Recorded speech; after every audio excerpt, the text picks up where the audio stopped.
Right. Test, test, test.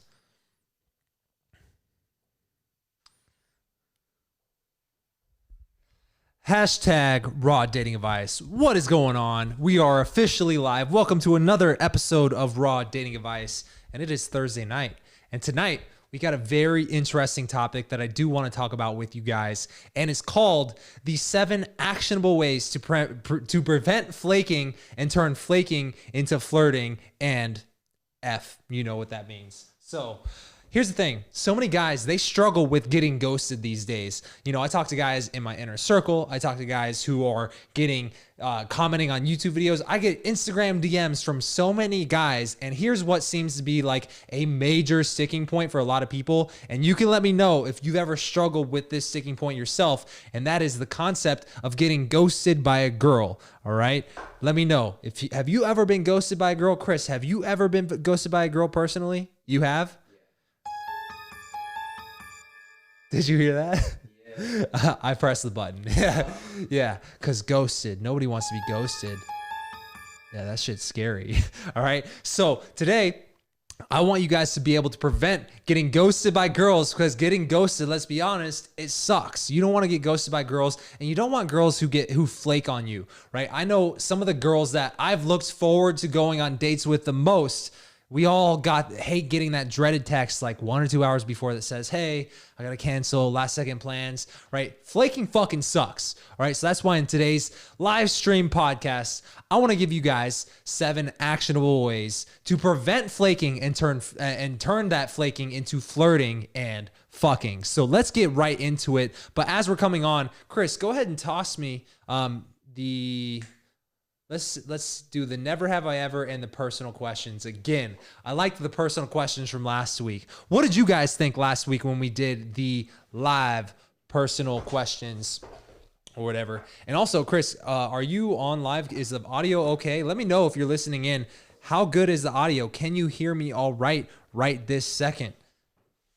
And before we get going here, I will go ahead and draw a personal question. And for the people watching, just know that every time we get a super chat, we will take a personal question or do a never have I ever, just to add some little spice to the dish, make it a little bit fun. You know, if you guys are tuning in here with me on Thursday and Monday nights at 7:30 p.m. PST, we want to have some fun too. And also, I was just talking about this with my inner circle guys on the coaching call before this. What we're going to start doing is we're going to start bringing on some guests for the Raw Dating Advice show, especially now that we're going live. And so if you guys have any guest ideas that you guys of future guests that you would like to see interviewed or just in conversation with Patrick James, especially live in studio, let me know and we will work to make that happen. And as you guys are coming on, please feel free to comment any questions.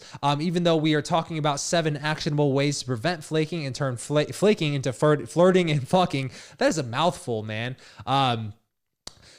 You know, in between questions or whatnot, I would love to be able to engage with you guys and answer your guys' questions. So let's draw a personal question first. All right. So what is the dumbest thing you have ever looked in an outfit or costume? What is the dumbest you have ever... I would say the dumbest costume I ever had was... Here's the thing. I should preface this. I suck at costumes. I never plan for costumes. I actually never look forward to Halloween other than the fact that all the girls are dressing slutty, but I don't necessarily look into how can I dress extra slutty, right? So my freshman year of college, I was 18 years old, and all I did was I put on a suit and I bought a wig that was red, and I basically just said I was Donald Trump. And I put on some aviator sunglasses. I had an ugly looking wig and I wore a suit. So I was Donald Trump in 2008 when I was a freshman in college for Halloween. And that was probably the worst costume I've ever had. But that said, that was an extreme personal question. Let's get started. So Danilo says, interview Coach Kyle. I'm actually not familiar with who Coach Kyle is. So I'll look into that for sure. But yeah, great. Thank you for the suggestion. And let's get into the first way to 7 actionable ways to turn flaking into flirting and fucking. The first one And these first two, they're very interesting because depending on where you are at in your skill level, you might receive this advice in a completely different way. And I'll just kind of give it to you based off of a sticking point that I've observed in a lot of guys. And here's why I say this. You'll see when we get to the second one, these sticking points are kind of counterintuitive and they almost work against each other in a way. So if you have any questions, I'm going to try to make this as clear as possible for you. But the first one is the number one cop out that holds men back in their dating lives. The number one cop out that holds men back in their dating lives is going for the number too fucking soon. I've seen so many of these fucking, let's just call them self-proclaimed pickup artists in my day that will approach a girl and the moment there's an awkward silence will go, all right, so can I get your number? Hey, you want to go on a date? Hey girl, I think you're beautiful. Let's go on a date.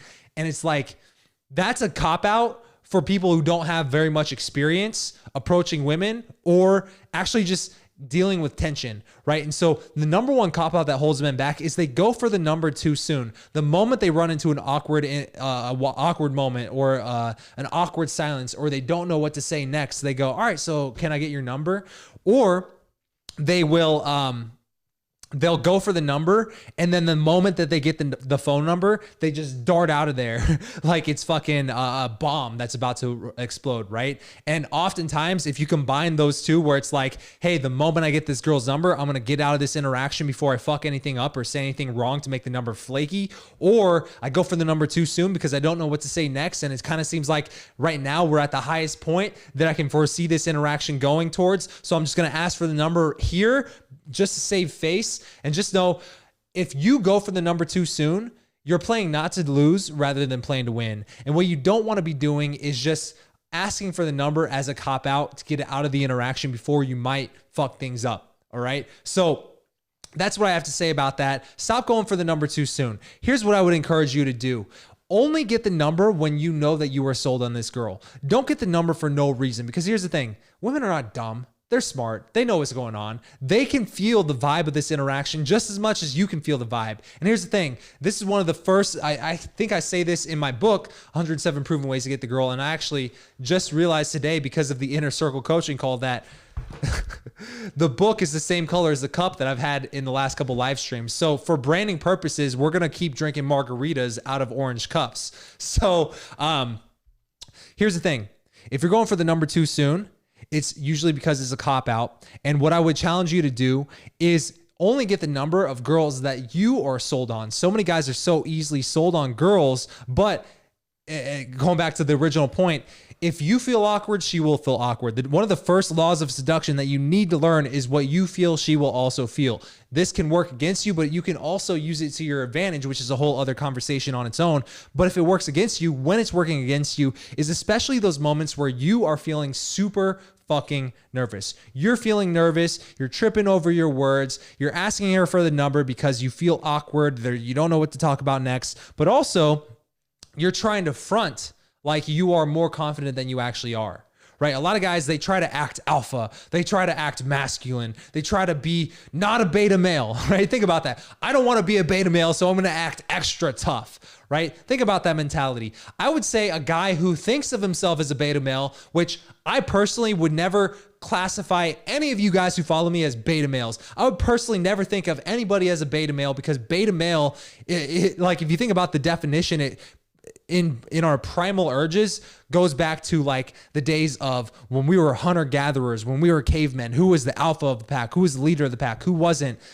Here's the thing. We're not hunter-gatherers. We're not alpha in a society where we are judging status based on alpha male, beta male. Subconsciously, it works in the moment because certain men display different behaviors. But if you think about it like this, what was the alpha male back in the day? The alpha male was the man who had the most resources, the guy who had all the ability to offer girls survival and reproduction. I was literally watching a fucking interview on YouTube last night before I decided to go to bed after I was working all fucking day, with a guy who's a 28-year-old billionaire. And I watched this interview of this 28-year-old billionaire who made millions of dollars each day, like tens of millions of dollars a day, trading cryptocurrencies, doing things at a super high level. But I was like, yo, this guy, he's 28 years old. He went to MIT, and he reminds me of the super, super nerdy dudes who I was almost jealous of how smart these guys were in high school. Like the type of high schoolers who were so smart in math class and calculus class that they were correcting the professor or the teacher in high school, right? That's the type of dude that this guy reminded me of. He's like that super nerdy math guy who just used math to his advantage and became a billionaire by the time he was 28. Now, I'm jealous of guys with that type of IQ, but if you look at the definition of alpha male, beta male, I mean, technically today, he has more ability to offer girls the ability to survive and reproduce more than half these guys who are claiming to be alpha males on the fucking line, right? And so here's what I want you to understand. Don't think so much about, I'm a beta male, I'm an alpha male. Don't act like that, bro. Act like the guy who's confident in himself. And the reason I went on this whole tangent altogether is because the concept of like what you feel, she will also feel also works against you when you're trying to act like someone that you're not. I think the most important thing is not acting like you're an alpha fucking male and I'm an alpha fucking dude and I get all these fucking chicks. Because here's the thing. If you're cold approaching girls, which is the best way to be meeting women, especially today, she doesn't give a fuck how many women you've slept with. She doesn't give a fuck like how alpha you fucking are. All she gives a fuck is the vibe that she's getting from you right this second. And if that vibe is off, I'm gonna be honest with you. I don't care how long you've been in the game. She doesn't owe you shit.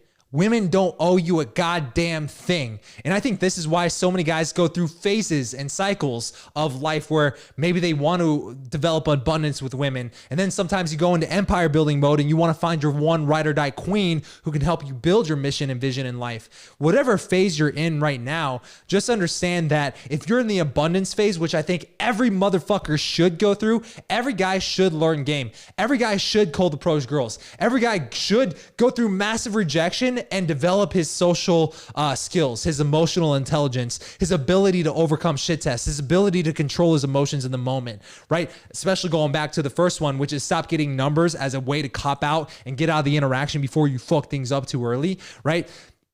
Because at the end of the day, I would almost prefer a guy who is super nervous and maybe isn't the stereotypical alpha male or like doesn't look like what you would think of as like a guy who has great game.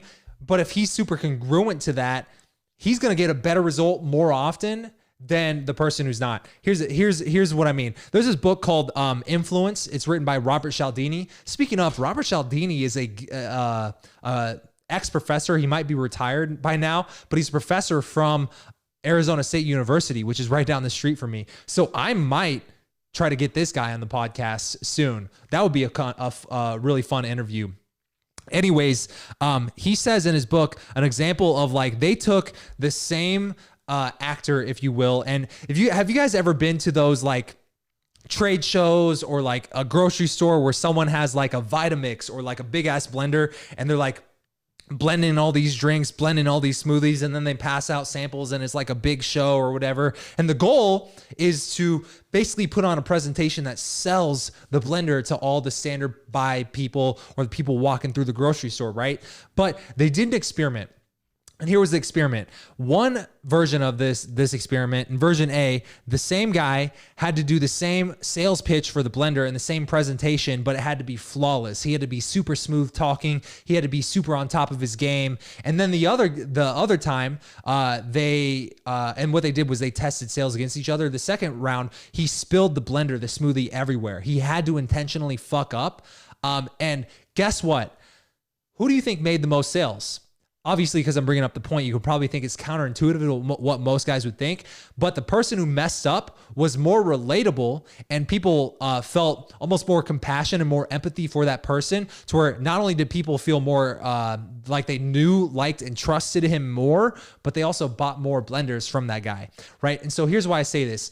Literally one example that happened right before this call. If you don't know, every Thursday I do a call with the private clients, the bootcamp students, guys who are on the inner circle of raw dating advice. And we do a private coaching call right before we go live. And on this call, one of my inner circle members was talking about how he's been working on his ability to go out and spark tension on command. A lot of what we talk about in this book, 107 Proven Ways to Get the Girl. And what I had him working on was just practicing his delivery, practicing his tonality. And what he was afraid to do was he was afraid to deliver a playfully challenging line because he thought it might offend girls. So he would water down what this playfully challenging line was to be less challenging and more nice. But also when he would deliver it, he would not be speaking at a tone that commands attention, that gives him presence, right? He would kind of be speaking under his breath. So what I had him do was I had him practice delivering this line in a tonality that was obviously better. And this is the advantage of practicing it before you got into the real world. And then when he went into the real world, he saw a window of opportunity to use this line that I had him practicing, just a playfully challenging line that could be slipped into most generic small talk type of conversations. And this is a guy who I wouldn't necessarily say is the best speaker, the most polished speaker. Obviously, this is something he has to work on, but with his delivery, 1 week after doing this, he had the confidence to deliver it without watering it down, but his tonality probably could use work. His nerves in conversation, he probably could be a little bit less nervous in conversation. But the fact that he wasn't trying to hide his nerves and the fact that he wasn't trying to put on this fucking mask, as you know, Lewis Howes has this book called Mask of Masculinity. We all wear these fucking masks. And what a lot of guys who are starting out in the game, they try to put on this mask of like, I'm the super alpha male. I'm the hard guy who doesn't talk much and is like super like alpha looking and just is like strong and silent, right? If that's what you're going for, I promise you're getting less of that no like trust, that KLT factor from these girls versus if you would just own the fact that you're fucking nervous, right? And so going back to the original point, the number one cop out that holds men back is getting the phone number as a way to get out of the interaction before you fuck things up. Right? Does this make sense? Is this resonating at all? If so, drop a comment or a like below the video. Which brings me to the second point, which like I said, is almost the exact opposite, but it depends on like kind of where you're at in your game progression, which is exploding phone numbers don't exist. Exploding phone numbers do not exist, right? So many guys, when they do get that phone number, they try to get out of the interaction as fast as possible. They're like, all right, give me your phone number. All right, great. Well, it was good talking to you. And then they fucking dip, right? Why do they do that? Because they're wanting to leave the interaction at a high note. They think, I got the number, things are going well. Before I fuck things up, again, it's the same mentality. It's the same, I want to get out of here before I fuck it up, rather than staying in here and building in more attraction, right? Because here's the thing. If you're just starting out, the number one thing you should be working on is sparking tension in your interactions and building that attraction, building that conversational chemistry. That's the number one thing that you need to be doing right now, right? And guys who, even if you're decent at that, but you're not necessarily good at, you still struggle with getting flaky phone numbers, I'm going to give you a challenge, which is when you get a phone number, one, you're not getting it as a cop out. You're getting it because you genuinely want to see this girl again and you want to continue the interaction, right? If you approach a girl, the only reason you should be getting her phone number in the first place is because you can't continue this interaction right this second, right? Because like we said before in the first one, if you're getting phone numbers out of insecurity and out of fear, you're naturally going to get a flaky phone number because she's going to feel that, right? Going back to what you feel, she will also feel. But also, if you're dipping the moment you get her phone number and you didn't necessarily get her phone number because, you know, the interaction didn't have the ability to continue on from here, but you got it because things were going well and you didn't want them to not go well anymore, right? Then just know you're cutting off conversation that was naturally going well, right? So my challenge to you is whenever you get a phone number, for the next month, challenge yourself to stay in the interaction for 3 minutes longer. After she's done typing her phone number into your phone and you take that phone back, you go dope. And then you put that phone back in your pocket, stay there and talk to her for 3 more minutes, just as a challenge, if not longer.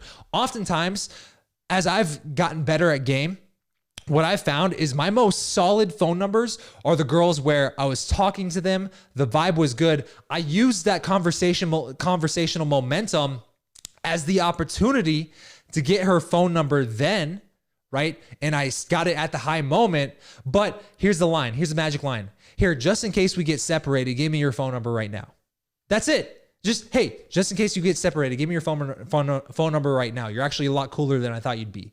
Then she gives you her phone number. You continue the interaction as if you never asked her for her phone number. What does this convey to her? It conveys to her that you didn't get the phone number out of fear, because you weren't getting it as a cop-out to leave the interaction early. But also, when you stay in the interaction, yes, understand that in a contextual vibe, she might assume that you're getting her phone number because you're about to leave, but only because she's following your lead. If I get it as a way of as a precaution because I think she's a lot cooler and I'm pleasantly surprised, now it's not it doesn't feel like the interaction is ending. But even if it does, the simple fact that you stayed there for about 3 minutes longer doesn't show that, hey, I'm so insecure in my own value as a fucking man that I'm going to dip out of here before maybe you see that I've been wearing a mask this entire time.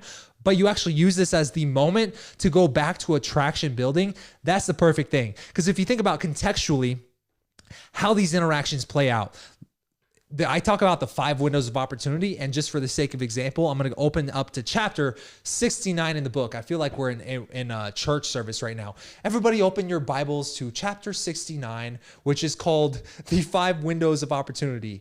All right, so I'm gonna bring this up. It literally is 69.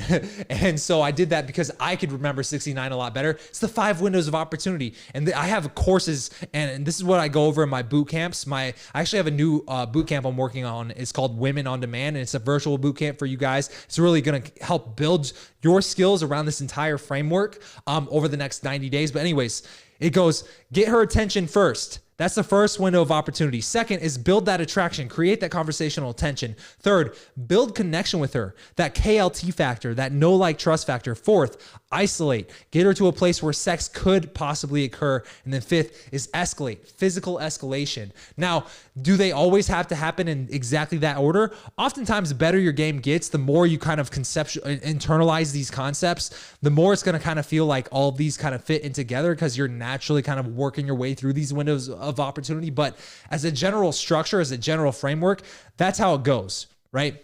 And so if you think about, you get her attention, you approach her, you build attraction, you disqualify her, you playfully tease her, but then you relate to her as a person. You build that know, like, trust factor. You start connecting with her. You start swapping stories. You start relating to each other about maybe what do you guys have in common, and you qualify her based off of how does she live her life? What kind of a person is she?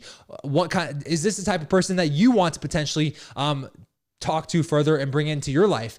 AKA, do you actually want to get her number? Is she worth getting her phone number? Is she someone that you want to spend time with, right? And so fourth, isolation, and the fifth is escalation. But here's the thing. The only part in that process that you would logically want to get her phone number is if you knew you would not be able to continue this interaction at a later date. So let's say you've attracted her, the conversation, you guys are swapping stories, you guys are building connection with each other on that foundation of attraction, but her friends are about to pull her away, or your friends are about to leave this venue and you got to get going, or maybe you met organically at the grocery store or something, you guys want to go about your day. Obviously, if she's busy and you're busy and you guys got to go your separate ways, it would be logical that you would want to get her phone number. So you go for the phone number at a high moment, right?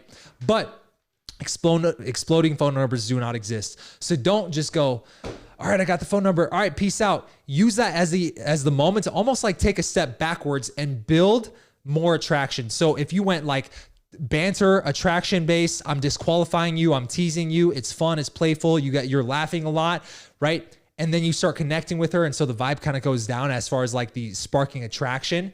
Well, just know if you got her phone number at a low moment, aka the first example we talked about, which is you got it as a cop out, so the interaction wouldn't go any worse. You get it at a low moment, wherever you get her phone number or wherever you leave that interaction, she's going to base how likely she is to actually follow up with you and text you back and want to see you is going to be 100% correlated with what was that last emotion she felt around you? If the last emotion she felt around you was, I gave you my phone number because there was awkward tension and the interaction was at a low moment, do you think that's going to be a very good phone number, or you think it's going to be a flaky phone number? Yeah, obviously it's going to be flaky, right? But on the second hand, if regardless of when you got her phone number, you got it in the middle of the interaction, and it wasn't a cop-out for leaving the interaction early, and you stayed there, and for 3 minutes, you just bantered back and forth, because if she feels like the interaction is about to end, the conversation kind of comes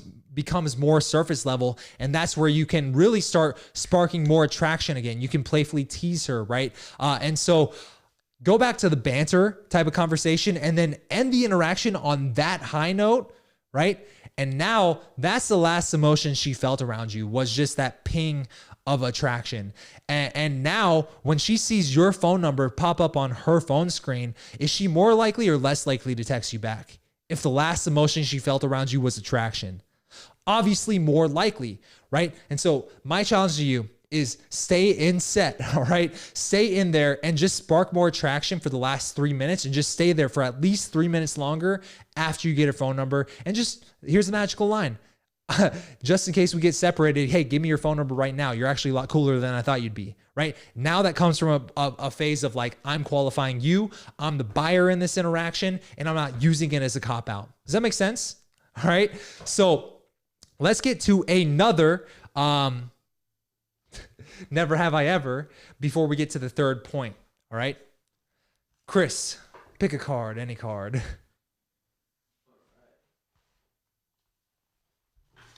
All right. Never have I ever uninvited someone to a party. Ooh, I've done that. I've uninvited people to parties. Let's get another one. Let's see who gets. Have you done that, Chris? Uninvited? Yeah. Have you ever uninvited someone to a party? No. I guess I would say that that's more reflective on any of you guys who have not ever had that experience. One of the things we're going to talk about today is just being the guy who's not afraid to invite people to certain things. And so if you've never had that experience, you're probably not hosting enough like social circle events. And for some of you guys who feel like it's hard to meet women, one of the best ways to meet women, but obviously this comes with, you got to build up your game too, is just being the guy who has the party, or being the guy who has the after party, right? That's one of the easiest ways to meet women, because people are going to naturally start coming into your realm of existence. They're going to start coming to you because you're the guy who's hosting the damn thing. For example, tomorrow night, there's a big boxing fight that's been really big on the internet. Jake Paul is fighting Ben Askren, UFC fighter. What do you think I'm doing tomorrow night? You think I'm just going to sit here and fucking just twiddle my thumbs? No, I'm inviting people over, men and women, right? And so there's a party, but this is something that I've been naturally or just trying to do for many years, is just having things that I'm looking forward to and scheduling in those social circle things that I'm doing regardless of if anybody else comes. But now because I'm doing it and it's something that I'm looking forward to, naturally, because of the fact that I'm looking forward to it, and it is something that could be a thing that's social, now I can invite people along the way as I'm meeting women throughout my week, as I'm just looking for ways to become more social or break out of my shell or work on my game.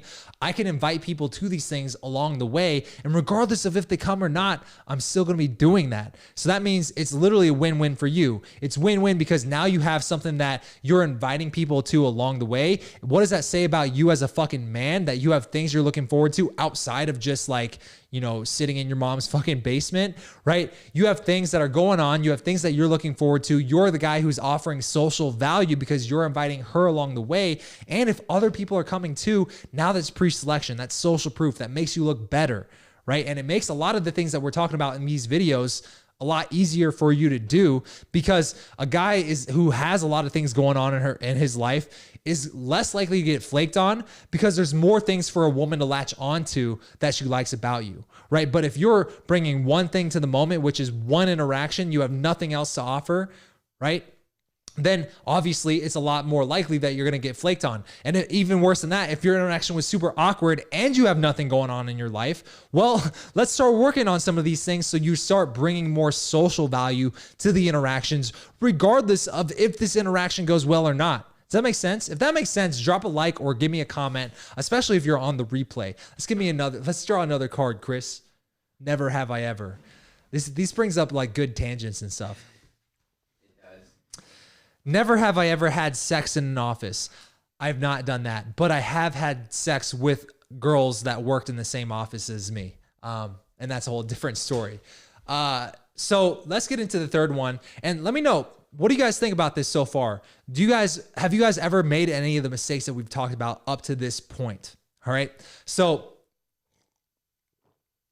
this one, by the way, This is not a brand deal, but if you guys have not tried the Rocks tequila, so fucking good. Super smooth tequila. I love margaritas. I love tequila. And if you ever happen to meet me out in person, give me a margarita and I will love you. Yeah, I fucking love tequilas. I love margaritas. All right. So the third way to prevent flaking and turn that flaking into flirting and fucking is don't be a dickless Ken doll. All right. Be the tone setter.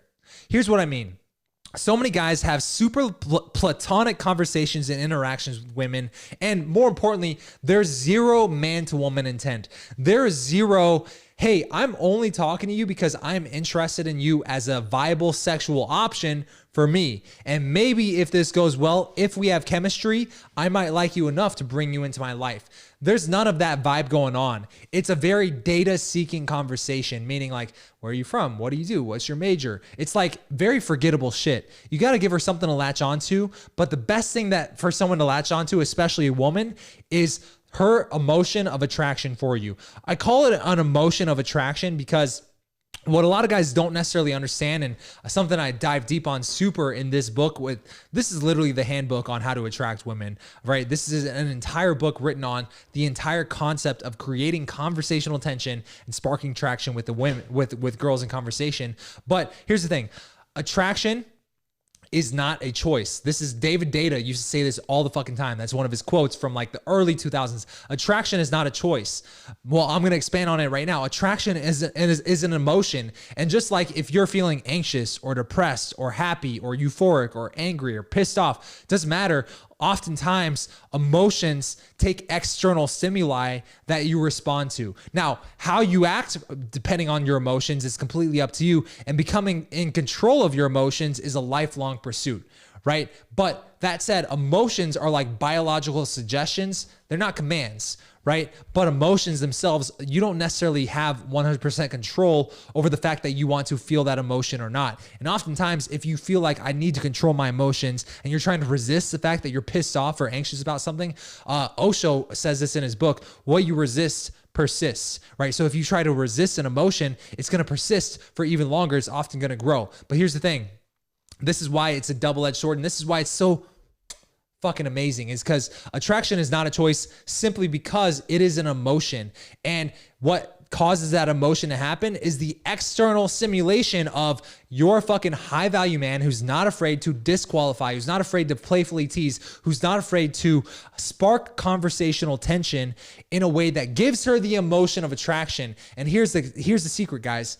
Women want to feel the emotion of attraction. Women love the emotion of attraction. And if you're not giving her the emotion of attraction in conversation, you're depriving her of the one thing that women actually want, which is to feel the emotion of attraction for a high value guy. And if you're not doing that, if you're not doing any of the shit that we talk about in this video or in this book even, then you're actually you're basically not living up to your potential as a man, especially when it comes to your ability to get the girls that you actually want, right? Going back to the example I gave before, one of my clients who's in my inner circle, one of the things that we talked about before was he was afraid to spark attraction and spark tension in those conversations with girls. So he would water down the actual lines, some of the lines that we talk about in that book, right? But one of the lines that I wanted him to practice, which was a line that is very easy to drop into conversation, especially when you're starting out, because it's so versatile. And it's basically anytime you learn a fact about her,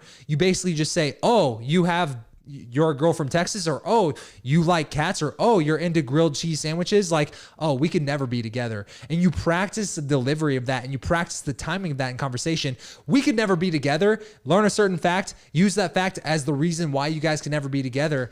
That's a thing that most nice guys, simps, they're afraid to drop something like that in conversation because they're like, I don't want to break rapport with the girl. I don't want to offend the girl because that would make her pissed off at me, right? And one of the counterintuitive things is like the quickest way to build rapport is to break rapport, aka the quickest way to build a connection and make her know, like, and trust you more is by breaking that connection, by disqualifying her, by telling her you guys can never be together. It's very counterintuitive because what it does is it sparks that emotion of attraction that actually pulls her closer towards you.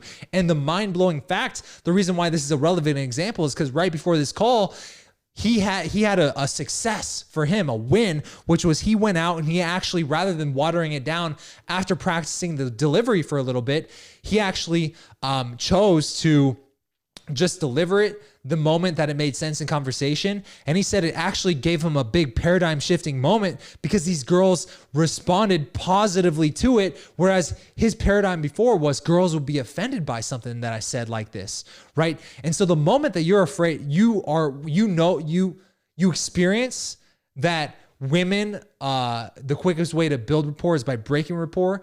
When you can touch the stove and find out that it's hot by actually touching the stove, by actually getting that reference experience, it's paradigm shifting because you go, oh shit, this is how it actually works. And I've been doing this other shit that doesn't work for the longest time. And this is the reason why I haven't been getting the results I want, is because I've been playing not to lose rather than playing to win. And I'm going to do the thing that is so counterintuitive, but is the one thing that actually sparks conversational tension and breaks rapport in the moment, which actually builds attraction in the moment, which is disqualifying her. That's one of those quick wins that can literally change the trajectory of your entire dating life. I told this story last week, but one of the first girls I ever approached was a girl who I awkwardly asked her for her phone number because she I think she gave me her phone number because she felt sorry for me. She literally said, don't text me. Like, I'm only in town this weekend and I have a fiance and I'm not looking to cheat on my fiance and I'm not interested in you, but I'll give you my phone number.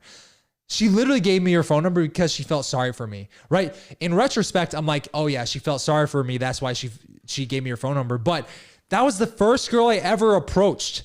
Think about that. And how far have I come in that time? I, believe it or not, was bragging to my friends after that about the fact that, oh yeah, I got this fucking girl's phone number, because I felt good about the fact that I got a result that I was not used to getting, which for me meant progress. It meant for me there was a light at the end of the tunnel. It meant for me that I was going in the right fucking direction. So as you're learning a lot of these outer game concepts that we talk about on this channel, understand that you need to celebrate the small wins, because those small wins are what's going to build up momentum for you. And this is a thing that can apply to any area of your life, but momentum is one of the most powerful forces that you have working for you or working against you. Once you have momentum going in the right direction, dude, you can become unstoppable if you start capitalizing on the momentum. And the best way to do that is celebrate the small wins along the way. One guy comments, to cow. Don't necessarily know how to pronounce that, but he says, I love you I love your live streams these days. Well, great, man.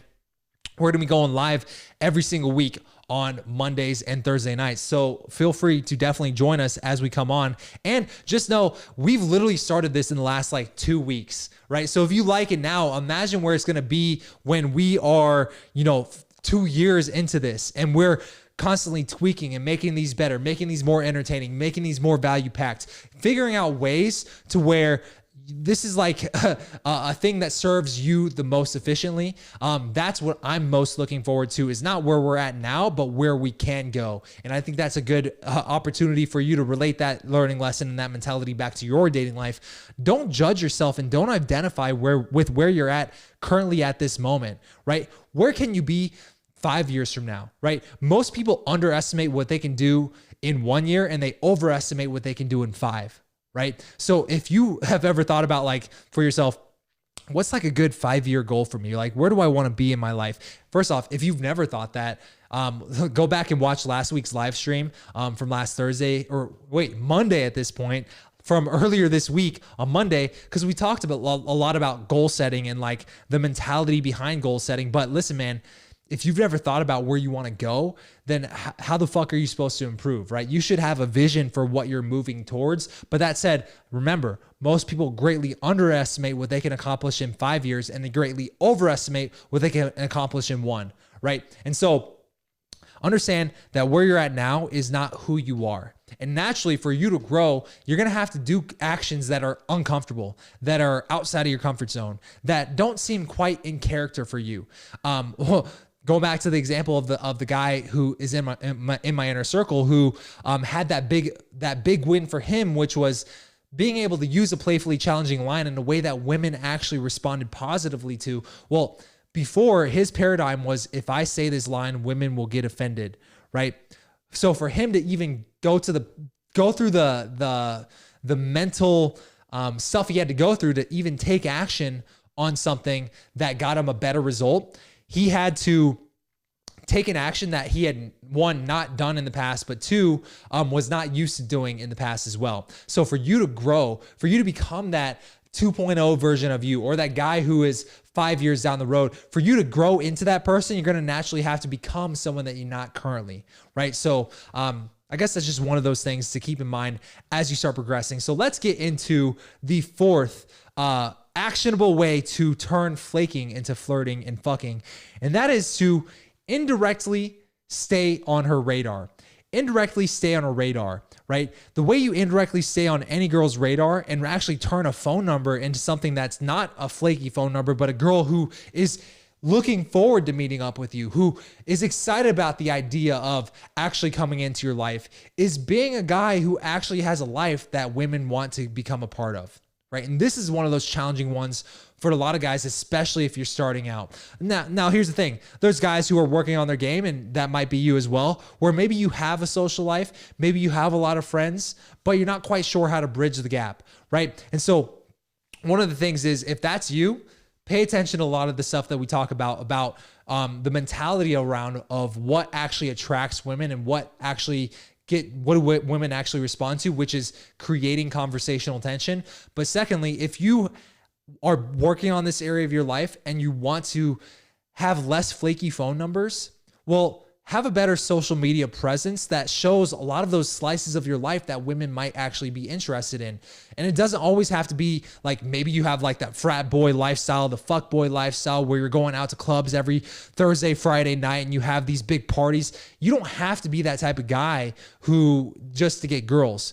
You just have to be a type of guy who has something other than the fact that you could have some witty banter and witty one-liners in the moment for her to actually imagine herself inserting herself into your life and doing.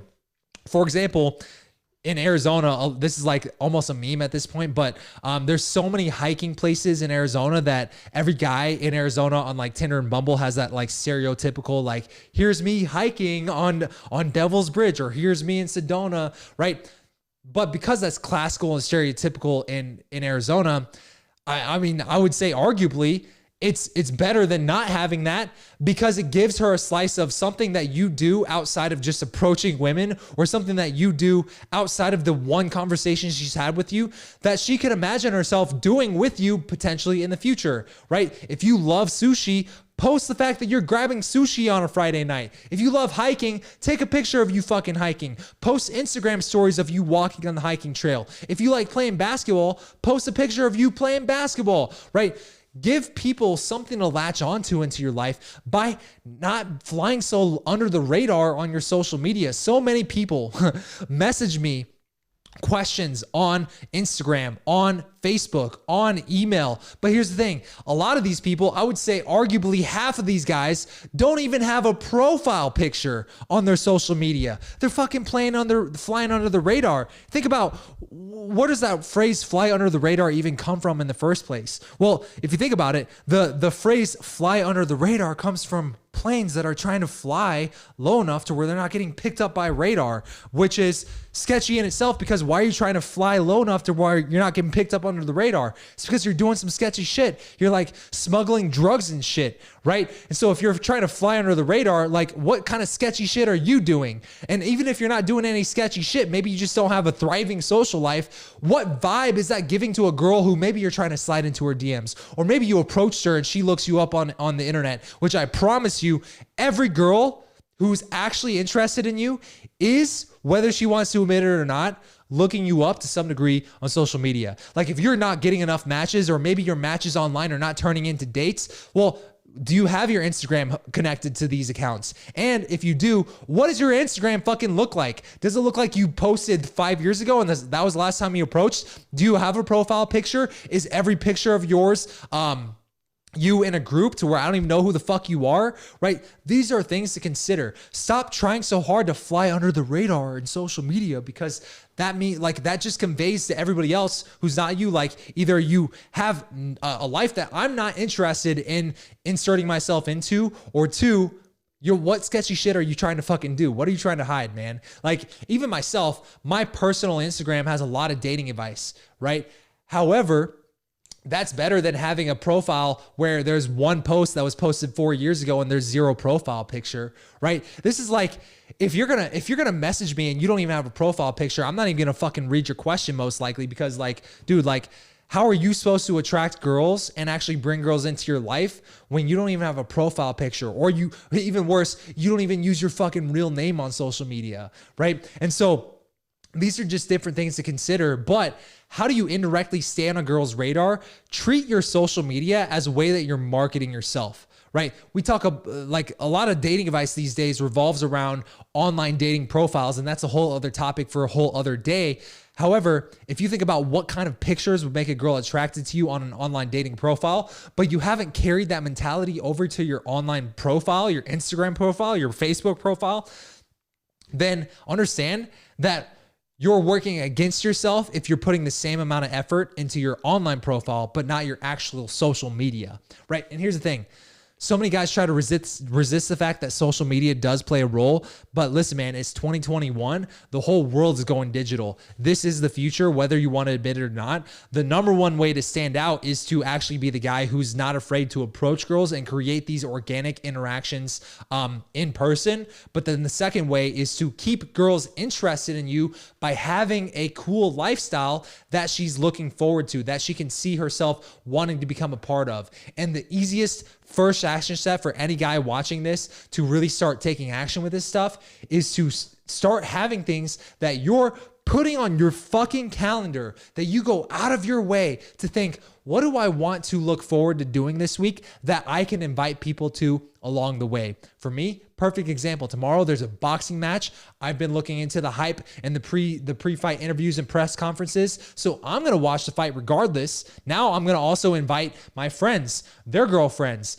Chris, who's sitting here pushing the buttons, switching cameras, give us a couple switches for a second, right? Yeah, he's coming over. So I'm inviting people along the way naturally as I'm going about my week to this thing that I'm doing regardless, and I'm looking forward to doing. And don't you think that when I'm on social, when I'm in that moment, more often than not, I'm going to post a fucking Instagram story of me doing that. Maybe I might take a picture of me with my friends hanging out doing something. But even if not, if I was like grabbing some sushi or something, I would take a picture of my dope ass fucking sushi because I fucking love sushi. Here's the thing.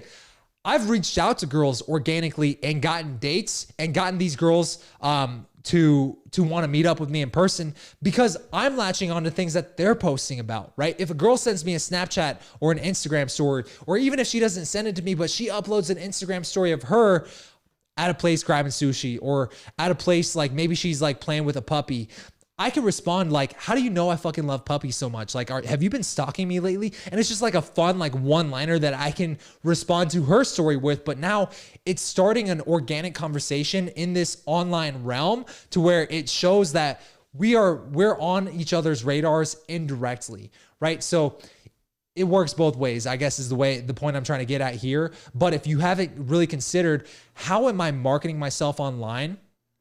Then just know that you're probably not living up to your full potential in dating. And there's a lot of room for you to grow. And just doing this one thing alone is going to drastically improve your flake rate, if you will, right? So does this make sense? And does this resonate? Dan says, got this girl's number, text her for a meetup and went out with her. Should I be texting her or wait until wanting to go out with her again and just text for the meetup again?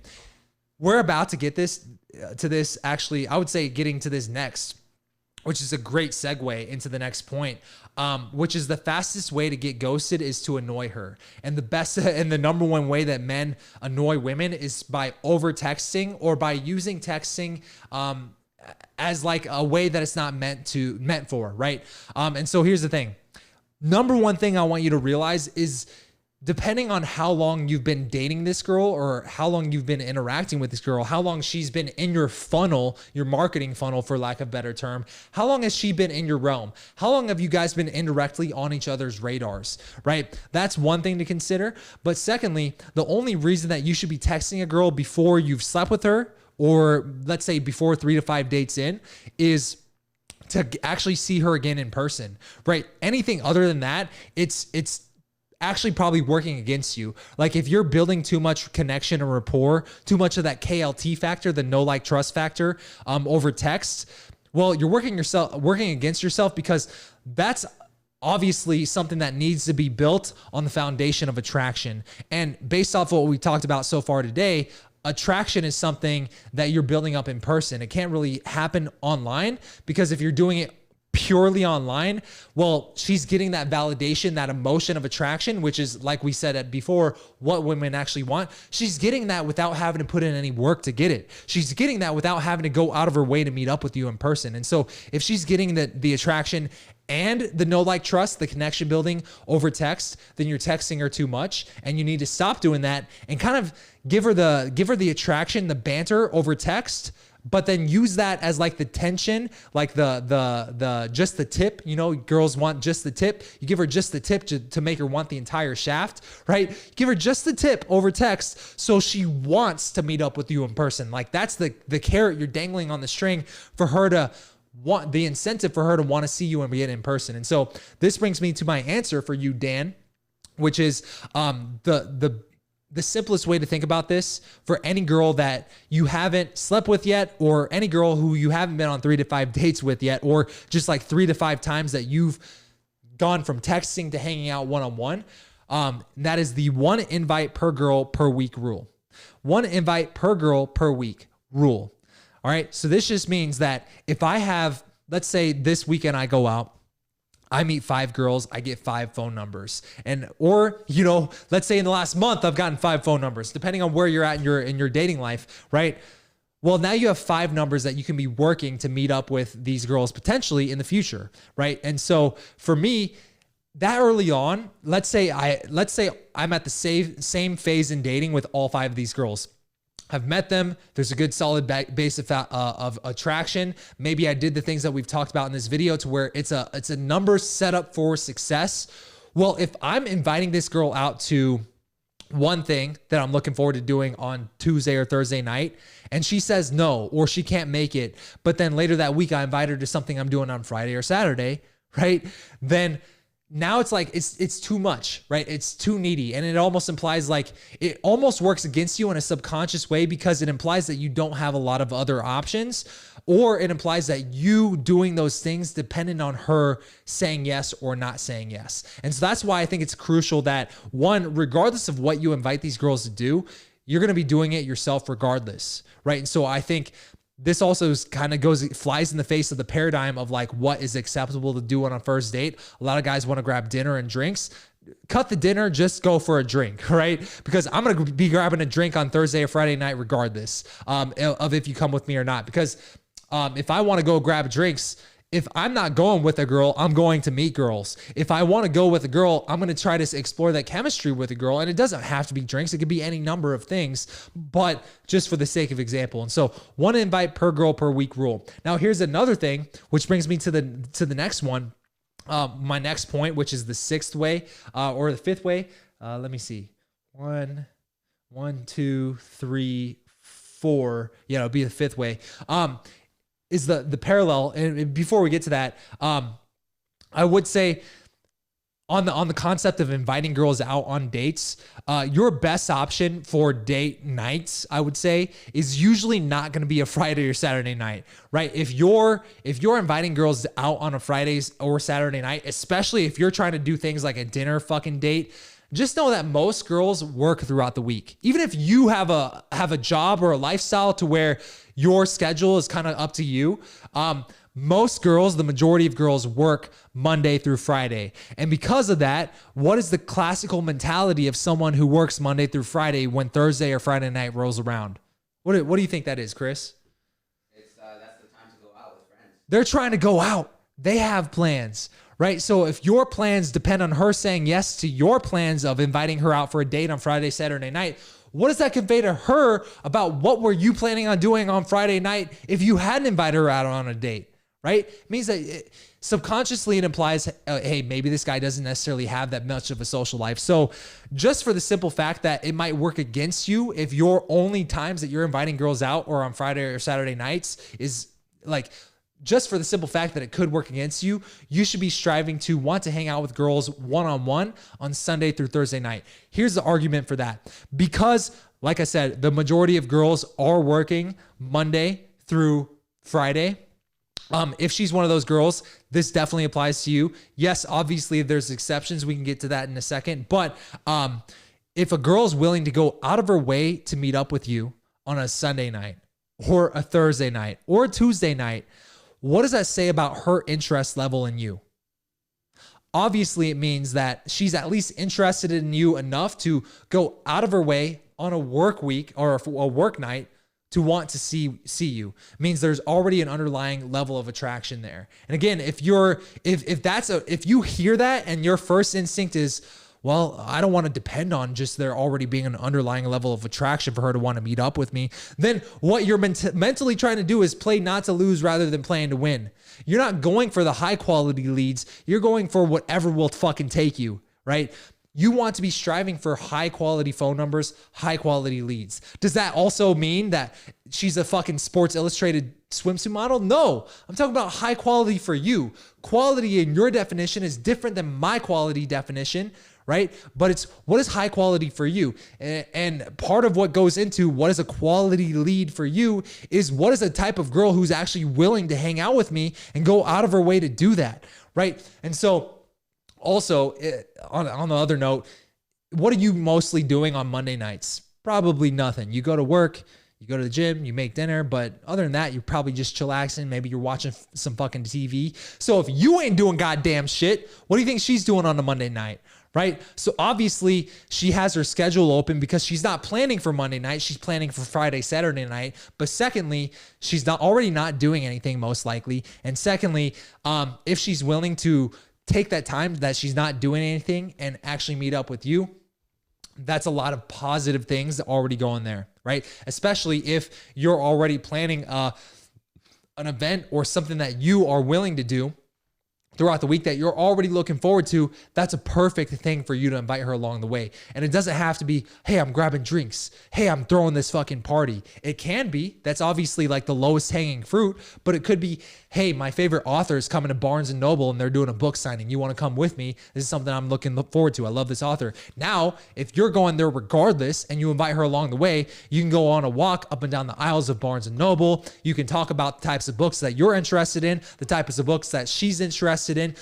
There's a lot of conversational chemistry that can go along just from you inviting her along, things that you're organically already naturally doing in your day-to-day life. So the fastest way to get ghosted is to annoy her by over texting her, by texting her to build a connection, to stay on her radar. Don't text her for the goal of staying on her radar. Text her for the goal of meeting up with her in person. Use your social media as a way to indirectly stay on her radar, because I promise you, if she's interested, or even here's the other thing, oftentimes I won't even get a girl's phone number as my first thing.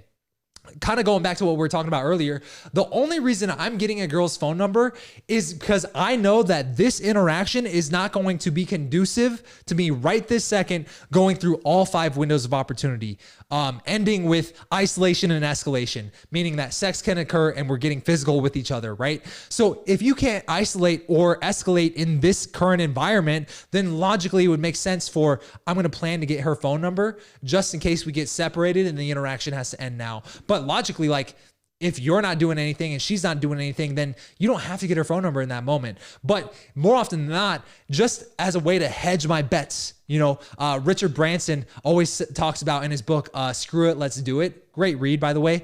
Richard Branson, creator of Virgin Airlines, right? He always talks about, you always want to be able to protect the downside. And so the way you protect the downside is I would get her social media, right? Hey, what's your Instagram? Let me look you up on Instagram. And then you just follow her on Instagram. More often than not, if the interaction goes well, she's going to give you a follow back, right? Because girls, especially if there's that man to woman intent, she's going to want to follow you on social media to stay in your funnel. So this is why it's also important, because whether you realize it or not, she's doing that shit.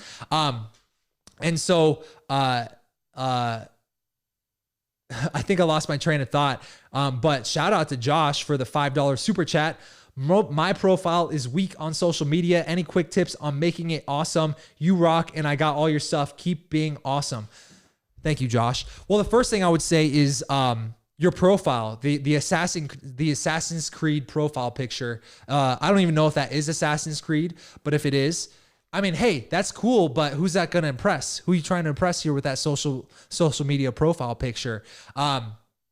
Because I promise you, it's not going to be these girls that you're meeting. It's going to be maybe these Twitch streamers or like 15-year-old boys, right? So think about, who are you attracting and what message are you putting out into the world by the marketing messages that you're giving off on your online profiles, right? And so one example, actually, Josh, I think you know this guy from a previous Inner Circle coaching call, but Robert had recently done a lot of work on his Instagram. So he's taking a lot, and it's as simple as like, you know, classically any type of profile picture that you think would work good on an online dating site. So not a mirror selfie and your mirror's all fucking dirty because you got water spots on your mirror, right? Not a cell phone selfie where you're going, right? But like maybe someone else is taking a picture of you. My profile picture, for example, I'm doing the seductive gaze, right? The sly smile, the slight squint in the eyes, and I'm looking directly into the picture. You want a good headshot. Like,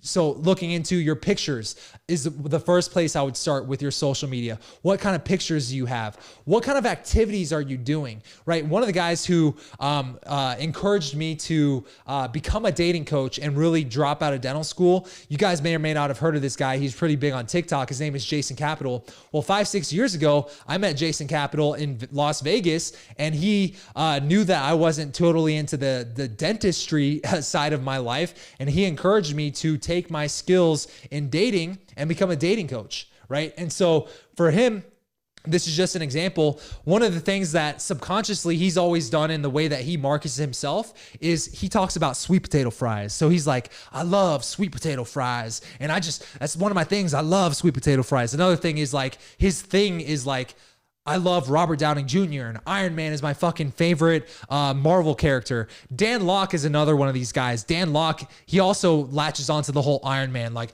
I love Iron Man, and he fucking buys an Iron Man suit, right?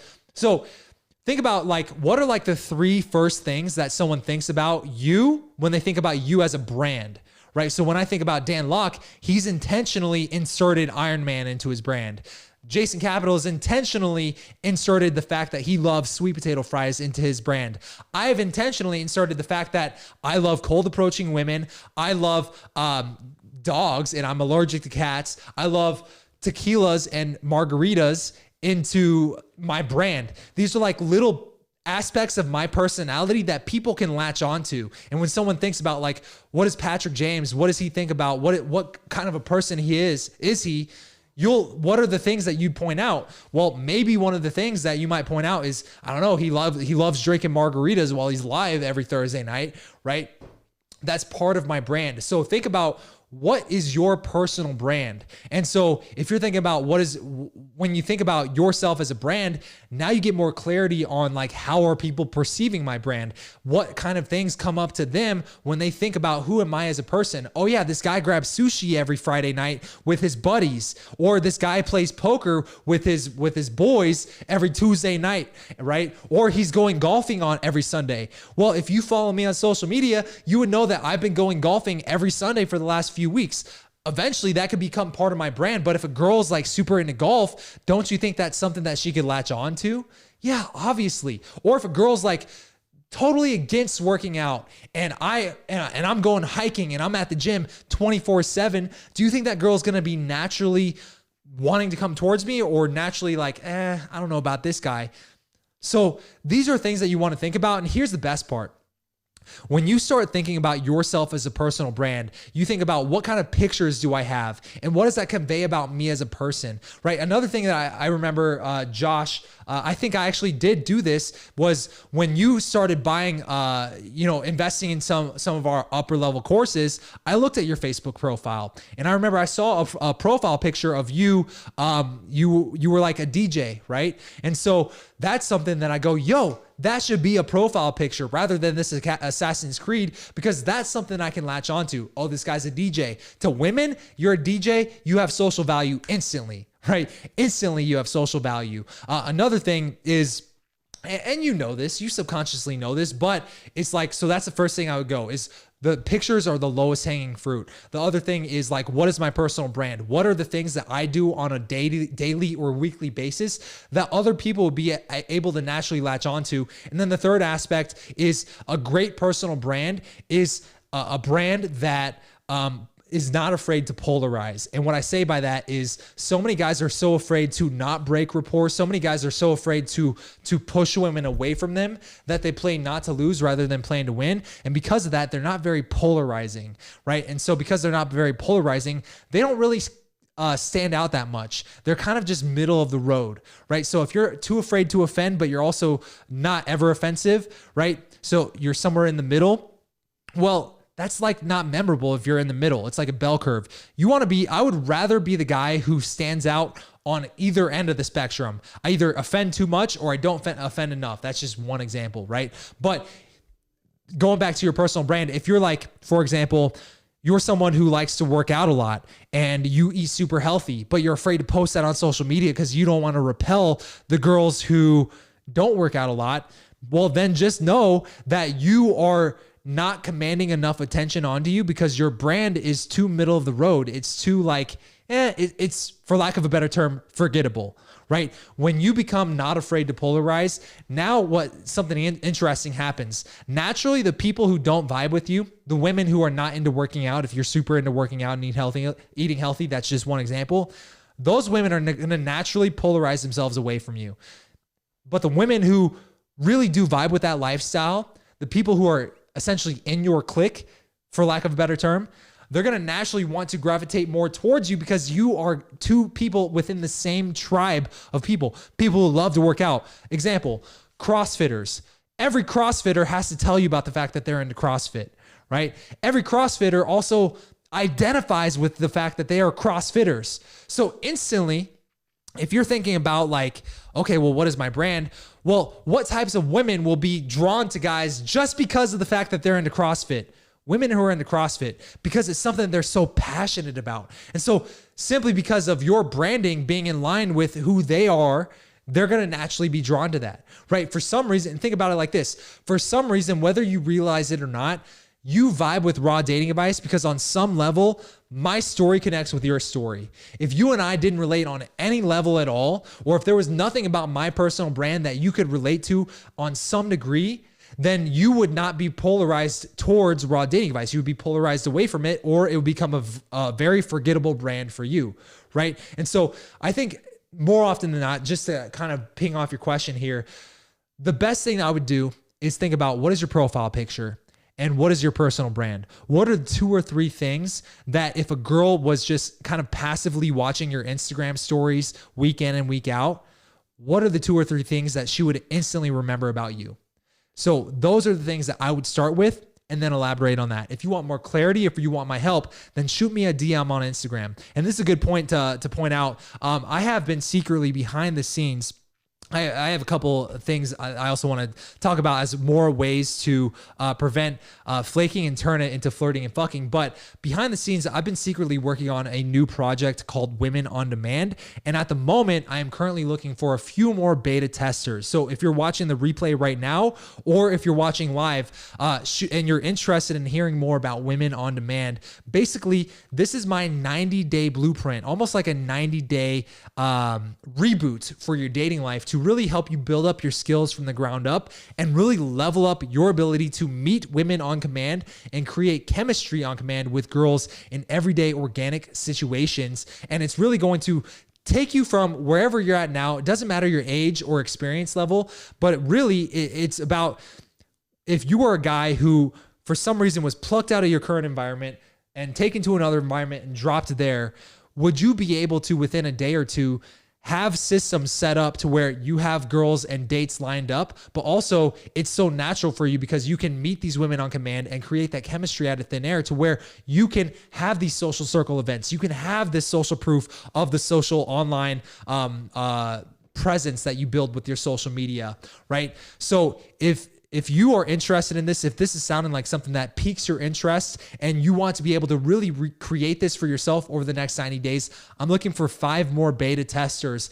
Instagram, message me on Instagram, the words women on demand, and we will see if you're a good fit to become one of these beta testers. But yeah, this is definitely something that I'm looking forward to really growing and releasing to the general public here soon. But if you want to become one of those beta testers and get in early, then DM me women on demand right now and we will chat. So that brings me to the other point I wanted to bring up, which is the rule of 2. So this goes hand in hand with the 1 invite per girl per week rule. It's just a good general rule of thumb to get a girl not only stay on her radar, so you're still someone who's relevant that's messaging her, but also you stand out because you're not doing a lot of the texting mistakes that polarize women away from you, that push women away from you. Here's why I say this, because oftentimes when it comes to texting, if you think you have a texting problem, more often than not, if I'm just speaking in generalities here, more often than not, you don't have a texting problem, you have an attraction problem. And meaning that you have an attraction problem based off of when she saw you in person. If she saw you in person, hopefully this is not a girl that you just randomly DM online, right? Because more often than not, if this is a girl that you're randomly DMing online, you're already starting from digging yourself out of a hole. But if this is a girl you met in person, right, and you're texting her, more often than not, it's you have an attraction problem, not a texting problem. And when it comes to texting, most guys, usually it's about what do you not do? And it's about not making the mistakes that most guys make versus just doing the things that attract women, right? It's kind of like that tightrope analogy. When it comes to texting women, it's kind of like walking a tightrope. You can do everything right from the start, but if you start making a lot of these mistakes that a lot of guys makes, then it doesn't matter how much attraction there was that this girl had for you, you could fall off the rope and still die, right? So texting is kind of like a tightrope. As long as you just avoid the most common mistakes and just stick to the 1 invite per girl per week rule. But the second rule that I'm about to get to here in a second, which is called the rule of 2, you will be better off for it. And so here's what the rule of 2 is. It really comes down to having standards for yourself. And so if you stick to the 1 invite per girl per week rule and you have standards for yourself, well, are you going to constantly be chasing down a girl who keeps saying no, or a girl who constantly has a reason for you to not hang out with you? Maybe she says yes, but she keeps flaking. If a girl flakes on you too fucking much, then you got to ask yourself, is this a girl even worth putting any time investment into? It's probably not. So here's what the rule of 2 means. It basically just states that if a girl if she flakes on me or has a valid reason for her not wanting to meet up with me in person 2 times in a row, if it becomes a 3rd time, she's cut off, right? So if the rule of 2, it's kind of like fool me once, shame on me. Fool me twice, or fool me once, shame on you. Fool me twice, shame on me. If it happens in a 3rd time, that's definitely on you. And so for the way this kind of conceptualizes into the real world is if I invite a girl out once and she says no, for whatever reason, or she can't do it, and then I invite her out again next week and she says no again, but she doesn't suggest an alternate time, then I'm not going to put any more time investment into this, right? Because at this point, who's chasing who? And at the end of the day, talking about women wanting to feel the emotion of attraction for a high value guy, a lot of times what creates that attraction is because you're subconsciously, whether you realize it or not, sparking the chase in your direction. And the moment that chase gets sparked in the opposite direction is the moment she starts losing attraction for you. Now, I'm not saying you should always be hard to get. There's a right way and a wrong way to do this. And I think I actually made a video about this a couple weeks ago talking about the right way to play hard to get versus the wrong way to play hard to get. I definitely recommend checking that out for a more in-depth analysis of this topic. However, if a girl says no to you more than twice, the rule of 2 is she's cut off. You're not going to keep chasing this lead who's not interested in you, right? Because again, a girl will naturally qualify herself towards you if she is interested. And in this example, when it comes into the concept of the rule of 2, if a girl's willing to give you an alternative time, meaning, hey, Tuesday night's actually really bad, but I could do Thursday night, I could do tonight, I could do Friday night, that's a light at the end of the tunnel. That is it tells me that there's legitimacy to why she couldn't do XYZ on the exact day that I originally invited her to do, right? And going back to the concept of marketing, right? It comes down to, what is the offer that you're making? What is the offer that you're making, right? So for example, I can tell you, as a man who's interested in dating advice, I have a book. It's my best-selling book. I think we're coming up on 10,000 copies sold, right? So if we're coming up on about 10,000 copies sold of this book, well, that means that obviously this is an offer that about 10,000 guys were interested in, right? So what is the offer? It's a free book. I've already paid for the book. Just cover the shipping and handling, and we'll ship that book to you. That's an offer that people can latch onto. So many guys wonder, oh, I'm getting flaked on so much. Well, what's your offer to these girls? Let's forget about the fact that your marketing got you on the radar in the first place, right? But if you're like, hey, let's go grab drinks on Thursday night, but she says no to drinks and every girl's saying no to drinks, right? Well, then tweak your offer. Well, why don't we go for a walk in the park? Why don't we grab coffee? Why don't we go grab street tacos? Why don't we, I don't know, change the offer, right? So a lot of times it comes down to what is the offer that you're making, but also, what is the marketing that goes into that offer as well? And so for you, the rule of two, have standards for yourself. If a girl's not willing to suggest an alternative time, she's naturally qualifying herself away from you. She's disqualifying herself, which is okay. Because here's kind of the counterintuitive, cool side about that. When you have standards for yourself, women respect you more. And the fact that you're not going to chase a girl, she subconsciously respects that more. And here's the cool part. If you already are working on how are you marketing yourself, this girl's probably already still paying attention to you on Instagram or on Snapchat or on whatever social media platform that you choose. Obviously Instagram or TikTok or whatever is like some of the more common ones that are popular these days. But if she's already subconsciously following you on Instagram, well, those are the ways that you can organically reinitiate those conversations in ways that don't feel like chasing. If a girl uploads a picture of sushi and I happen to love sushi, specifically, I love a good rainbow roll. In fact, it's my classic. When I go to a new sushi spot, I judge how good is this sushi spot based off of what do I think about their rainbow roll. Because that's a rainbow roll that I can get at any sushi spot, but how good is their rainbow roll, right? So how does that analogy apply back to your life? Well, if I love a good rainbow roll and a girl is uploading a picture of her eating a rainbow roll at a sushi spot nearby, I go, how the hell did you know that I'm into girls who love sushi and eat rainbow rolls? I don't know how you knew this, but it's a little weird. And are you like stalking me right now? Like, this is so not cool, right? I respond to an Instagram story like that reinitiates the interaction altogether. But if this is a girl I haven't spoken to for 3 weeks because she couldn't come out with me 2 weeks in a row, now the framing of that message is way more powerful than if I had been chasing her for the last 10 weeks. Do you see the difference here? So remember, the fastest way to get ghosted is by annoying a girl, right? And the way you at least avoid the mistake of over texting is sticking to the one invite per girl per week rule early on in the dating process.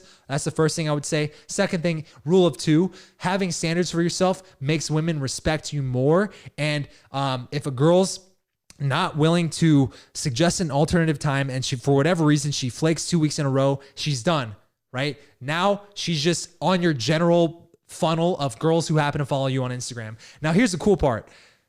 Whether you want to admit it or not, if you're working on your marketing, it doesn't even matter what your marketing is. Girls are paying attention to your social media presence. My girl, who I'm currently dating, I said last week, I met her at a Scottsdale nightclub, and because I had set up my life in a way where I had ideal logistics to where I could walk back to my apartment in a short 5-minute walk away from the nightclubs. It was very easy for me to pull this girl back to my place 5 minutes after I met her. And that's exactly what happened. I don't even think I got her number until her friends came to pick her up 5 minutes after we had gotten done doing the deed for the first time, which was that night. And I was like, wait, let me get your number, right? And now, luckily, I did remember to do that because obviously it turned into a more fulfilling relationship that could continue on. However, even that phase, I didn't start dating this girl until 5-6 months after that interaction had happened, because even if I'm not talking to this girl actively, even if you're not talking to these girls actively, they're still following you on social media. I have girls to this day, even though my social media is all about dating advice, the only thing I'm trying to attract in my Instagram is more dudes like you, right? But ironically, I look at who's engaging with my Instagram profile. Dude, I have a crazy stalker chick who I bought a kitchen table from, who works at the furniture store 3 or 4 weeks ago. She follows me and likes my shit. I have girls who friend zoned me 10 years ago, still following my shit, still watching my Instagram story. So here's the thing. Whether you want to admit it or not, girls are still watching. They're paying attention to your online presence. And if this is not something you've thought about before, lowest hanging fruit immediately for you, right? So that's the first thing. And then the last one before we get out of here, and let me kind of read a question. I have one more way to prevent flaking and turn it into flirting and fucking. Derek, he says, if I'm already in the friend zone with a girl and I've pulled away for a while, how do I begin flirting with her again, even though we have a social contract of me being her friend? Great question. I guess the best way for me to answer this, the way that comes to mind for me first, is my own experiences of having come out the other side with girls that had hardcore friend zone me.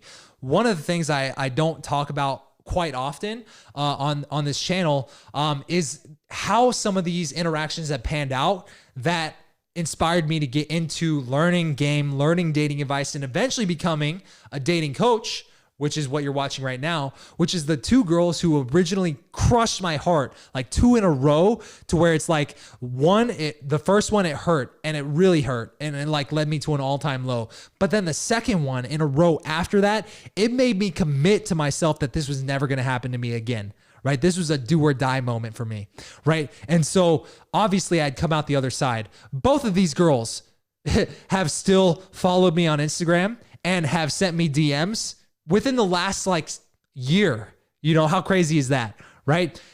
Now, here's the thing. One of them I did end up hooking up with after I'd gotten into game, after I had improved myself, and after I had developed abundance for myself. Here's a couple of cool insights from that experience. One, I'd built up this thing to be such a big deal for me when I was friend zoned by her, when she was retreating away from me and it crushed me, and I wrote her a love letter by hand and it still didn't do shit for me, right? Couple years later, I'm in the game. I come back to visit my hometown from Arizona, and I currently had dropped out of dental school to become a dating coach. She wants to link up because we hadn't hung out for a while, and I'm just randomly texting people like, hey, I'm back in town or whatever. And she comes to Hooters with me and I'm eating wings. I'm eating like a slob. I'm not even trying to impress this chick, and I'm disqualifying her and I'm playfully teasing her. And guess what? I'm pre-selected because I had worked on myself. I had done what I recommend, what I'm about to recommend to you, which is go fuck 10 other women and come back to me and ask the same question. Because by this point, I had fucked at least 10 other women since I had gotten friend zoned by her, which is at least 10 more than I had before I was into her. Because I mean, I was basically a simp by the time I got friend zoned by her, to where I was a completely transformed man. I was a different person that she was interacting with. It's like Dustin Poirier and Conor McGregor. Conor McGregor beats the shit out of Dustin Poirier the first time they fight. A couple years later, now they fight. What happens? Conor McGregor's a new man. Dustin Poirier is a new man. Who gets knocked out now, right? So you grow, you become a different person. The interaction pans out completely differently. That girl came back to my place, which because I was visiting back in town, I was staying at my parents' house. So a lot of guys think, oh, I have bad logistics. I can't go back to my fucking parents' house because I got parents and they don't like me pulling back. Like, listen, I had bad logistics because I didn't live in this town. I was visiting back in town, and I pulled her back to my mom's basement, right? And my mom's not only doesn't live with me anymore, but also never like the fact that I was pulling girls back, right? Even the few times I was able to do that while I still lived with her. So I pulled it and I hooked up with her. Here's the crazy part. I didn't even want her as much as I wanted her before. I didn't even want, because the version of me then was capable of landing women who were so much higher quality than that girl was, and objectively still is, to where I didn't even really want her that much anymore. And when it did happen, it's like this was like a girl who I was like, the interest level was not even the same.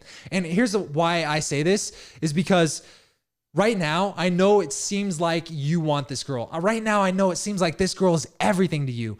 And I would argue because the simple fact that you are in her friend zone is the reason why it feels that way. Because here's what happens naturally with a lot of guys who are in the friend zone.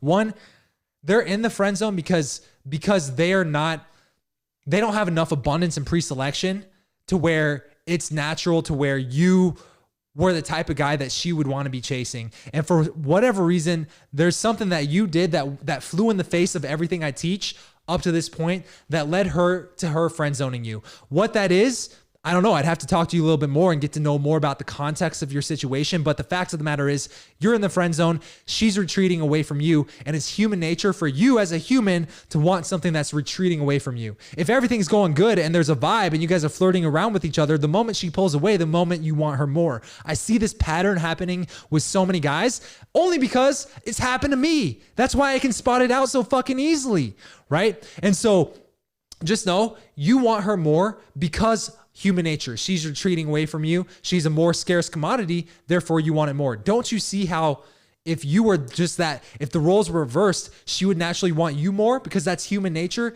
So that's the first thing. Second thing, commitment and consistency is another law of human nature. Ironically, it goes straight into that book, influenced by Robert Cialdini. Commitment and consistency basically just says the more investment I put into something, the more energy I put into something, the more I value that outcome. So the more that you chase this girl, which naturally happens more that she retreats away from you, the farther into the friend zone you are.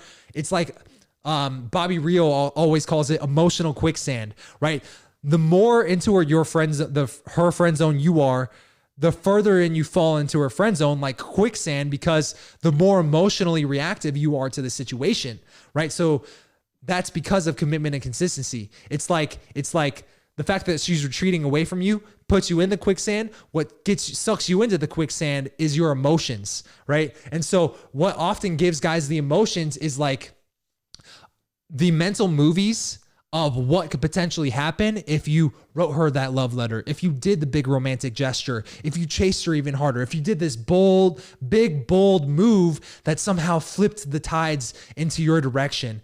And those mental movies are poisonous for your ability to attract women because what it's really doing, whether you realize it or not, is it's sucking you further into that emotional quicksand that's going to put you further and further into her friend zone to where it's probably going to get you past the point of no return, right? I don't know if you're past the point of no return into her friend zone right this second, but I'm telling you the only way you're going to avoid the point of no return and actually come through the other side to where maybe in the future you could hook up with her is by essentially working on yourself. And long story short, in a nutshell, the best way for you to do that is work on yourself by working on how do you become the version of you, the 2.0 version of you, to where you can actually have the skills to go out and fuck 10 other women. Because the version of you who has more abundance in your dating life to where you have the ability to meet, attract, and sleep with 10 other women right now, even if you're not necessarily into premarital sex, right? If sex is not it doesn't matter. Become the type of guy who could. That version of you is going to be light years more attractive to that girl right this second than you could ever possibly imagine. Mostly because you're not making the mistakes of constantly imagining these mental movies of like this future ideal scenario where you're introducing her to your parents and you guys are riding off into the sunset and you're doing this big romantic gesture and you guys are going to be telling your kids about this. If you have thought about what does this girl's name sound like with your last name, you're way too far into the mental movies of what I'm talking about, right? That's like the red flag. If you've already thought about what this girl's name sounds like with your last name, or you've thought about potentially having kids with this girl one day, or you thought about it potentially introducing this girl to your parents one day, you are way too far and you need to go in the other way right now, right? So go fuck 10 other women, then come back to me and let's see what happens then. All right. So that's what I have for you today. And let's get into the last one, which I think is exactly what we just talked about. So I don't have to go into it anymore, but it's develop abundance. All right. Become a man of many options. When you go into your skill set and your progression and your growth as a man, as I'm going to do whatever it takes to develop the type of skills it takes to develop abundance and become the type of guy who has the skills to be able to get those girls. That's when you have the world opens up to you. If you want that girl, you can have her, but I promise you, you're probably not going to want her at that point. And secondly, just naturally becoming that guy who has abundance makes you more of an appealing option to where girls are less likely to flake on you because you're the type of guy who has social value. You're the type of guy who has a life that she could imagine herself inserting herself into. All right. So that's my advice to you is develop abundance and really don't think about dating as far as as a scarcity mindset, right? When I say that, and Derek actually just said, I just ordered your book 2 days ago. Your mind's going to be blown because I'm really going to expand on the topic in the introduction of this book, which is the concept of the thirsty many versus the thriving few. The thirsty many is 99% of men who chase women. The thirsty many is 99% of men who say, I like this girl. She likes me back. Let's put all our chips in one basket. Right. And then when that one basket, when she starts pulling away, you fall even harder. She friend zones you. It hurts your heart. And now you're right back where you started. In fact, now you're at an all-time low. Right? Which is a good thing and a bad thing. It's a blessing in disguise, what we talked about on Monday, because that's the moment that's going to propel you to the massive growth. But secondly, the thriving few are the top 1% of men who have abundance, who don't necessarily have to put in all this fucking effort and finesse just to get a girl to come out on a date with them because girls are chasing them down. How does that happen? How does a guy like me have a fucking girl who happened to be working the cash register at the fucking place where I bought furniture from end up stalking me on my dating advice Instagram, right? That happens because I'm a man of abundance. I'm a man who has a sub-communications of high value because I am it's just a mindset shift. Rather than choosing a woman because she was the girl who happened to show me interest back, I developed the skills and the ability to have maybe a roster of 5 to 10 women, 5 to 10 numbers I'm texting, 5 to 10 girls I could invite out this week if I wanted to. And then from there, if I want to go deeper with one, which I promise you, you will come to a phase where you're tired of starting from scratch every time you go out. You're tired of starting from ground zero. You're tired of the surface level connections with girls, and you want to go deeper with one, the girl who really does help you and support you in your mission and your vision in life. The girl who becomes your Beyonce to the Jay-Z, the girl who becomes your Queen Bee. That girl, you're going to get into that phase eventually. But to get there and to become the best, most high value version of yourself, it takes the mindset shift that you're going to start dating from abundance. So when you finally do get to that phase of your life, you choose her from a place of abundance rather than settling for the one girl who chose you, right? So don't settle. Never settle. Like my friend Clark Kegley from Refusing to Settle always says, stop settling, start living, and we'll see you in the next video. All right. So Derek, hopefully that adds more clarity to your situation. And shout out Josh for the $5 super chat today. And thank you for that awesome question. And like I said, I promise every time we get a super chat, we will take a personal question. So Chris, let's draw a question. And you know what? Just to close it out, I'll answer both the ones on the card. Okay. So what's the first question on this card? What is something ethically questionable that you have done lately? Oh, shit. Ethically questionable. That's a hard question to answer because I personally feel like man, that's a deep question. Can you repeat the question? Yeah, what is something ethically questionable that you have done lately? I guess it depends on your definition of ethics, but I would say this is it's maybe not the answer that you guys, it's the first one that came to my head. I've procrastinated unpacking this fucking house for a month, and I've been here for over a month, and there's boxes everywhere still, regardless of how it looks on camera right now. This is like the only part of the house that I have unpacked. So ethically, I'm probably doing myself a disservice because it's adding more stress to my life because everything's kind of cluttered as soon as I leave the studio. But I don't know. That depends on your definition of ethics. I could definitely be a little bit more organized in my life. What's the other question on that card? The other question is, why were you upset the last time you shouted at the television? The last time I shouted at the television, I don't know if this is the last time, but the last time I can think about, because tomorrow night is a good follow-up to this story, was when Nate Robinson, one of my childhood basketball heroes, got knocked the fuck out by Jake Paul. I was like, no, because I had made the argument for why Nate Robinson had a chance on my second podcast, hashtag Raw and Relentless, and I was completely wrong. I'm not making that mistake this time. Jake Paul's knocking Ben Askren the fuck out. I truly believe that. So yeah, that's the last time I yelled at the television. I'll be honest, I don't really watch a lot of television because what love it or hate it, I work my ass off. So about 12 hours a day, I'm staring at my fucking computer. So if I can get my computer, what is that? Not the screen time. When you get a notification, if my computer screen time has been down, I take that as a win because it means I've been actually being more balanced with my other areas of my life. But that said, raw dating advice is like my mission, my vision. It's right now the thing that gets at least 50% of my time and energy. The other 50% goes to sleep and, personal life. But anyways, hopefully that made sense. And hopefully you guys got some value out of this. And I look forward to seeing you guys next Monday and next Thursday. As always, if you're not already subscribed, hit that subscribe button and I will see you guys in the next video.